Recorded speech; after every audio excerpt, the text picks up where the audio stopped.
আল্লাহ পাক জিজ্ঞেস করবেন, ও আমার বান্দারা, ও আমার জান্নাতি বান্দারা, আমি তোমাদেরকে যে সব ওয়াদা করেছিলাম সে ওয়াদা মতো সব পাইছো কিনা? আমি ওয়াদা করেছিলাম আমার জন্য রাত জেগে যদি তাহাজ্জুদের নামাজ পড়ো, নামাজ রোজা হজ যাকাত যদি করো, আমার দিন কায়েমের জন্য যদি আন্দোলন করো, রক্ত যাও, আমার জন্য যদি কষ্ট করো, শহীদ হও, তাহলে আমি তোমাদেরকে জান্নাত দেব। যত ওয়াদা করছিলাম তা পেয়েছো কিনা? জান্নাতীরা বলবে ক্বালু নাআম, সব পেয়েছি, সব নেয়ামত পেয়েছি।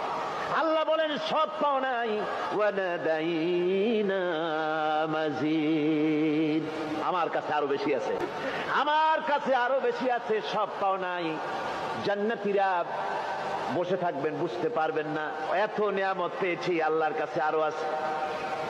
আল্লাহর নবী তখন মুখ খুলবেন, নবীজি বলবেন রব্বুল আলামিন, জান্নাতীরা বলতে সাহস পেতেছে না, সব পেয়েছি ঠিকই, কিন্তু যার জন্য গভীর রাতের আরামের ঘুমকে হারাম করে তাহাজ্জুদের নামাজ পড়েছে, তার জন্য স্ত্রী পুত্র পরিজনের মায়া পরিত্যাগ করে জিহাদের ময়দানে শহীদ হয়েছে, যার জন্য জেল খাটলো, জরিমানা দিল, যার জন্য নির্যাতিত হলো, সে আল্লাহ রব্বুল আলামিনকে তারা এখনো দেখে নাই। আল্লাহ রব্বুল আলামিন বলবেন, আমি আমার বান্দার সে আরজ পুরা, সে আরজি পুরা করব।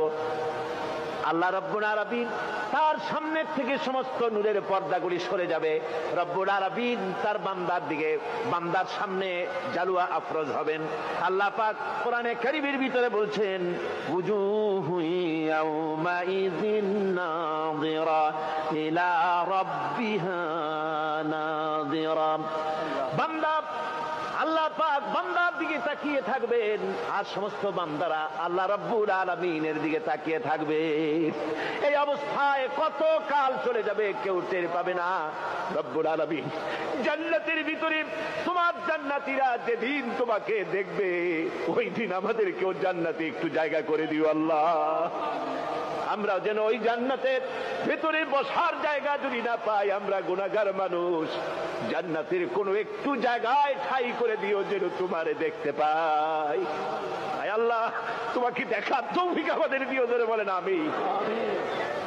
হযরতে মাহবুবে রব্বানী কুতুবে সুবহানী শেখ মহিউদ্দিন আব্দুল কাদের জিলানী রাহমাতুল্লাহ আলাইহি, তিনি বলেছেন, মুনাজাত করতে গিয়ে আবেগে বলেছেন, রব্বুল আলামিন, আমি যদি, তুমি যদি দয়া করে আমাকে জান্নাত দাও, আর তোমাকে যদি আমি না পাই, তুমি যদি আমার সঙ্গে দেখা না করো, আমারে যদি কথা না বলো, তাহলে এই জান্নাত আমার কোনো লাভ নাই। আর আমাকে যদি জাহান্নাম দিয়ে দাও, আর মাঝে মধ্যে তুমি যদি জিজ্ঞাসা করো মহিউদ্দিন কেমন আছো, তাহলে এই জাহান্নাম আমার জন্য বেহেশত হয়ে যাবে। আয় আল্লাহ, আমি শুধু তোমারই চাই, শুধু তোমারে দেখতে চাই। আল্লাহ রাব্বুল আলামিনকে যেন আমরা দেখতে পারি, আল্লাহর সঙ্গে যেন দেখা করতে পারি।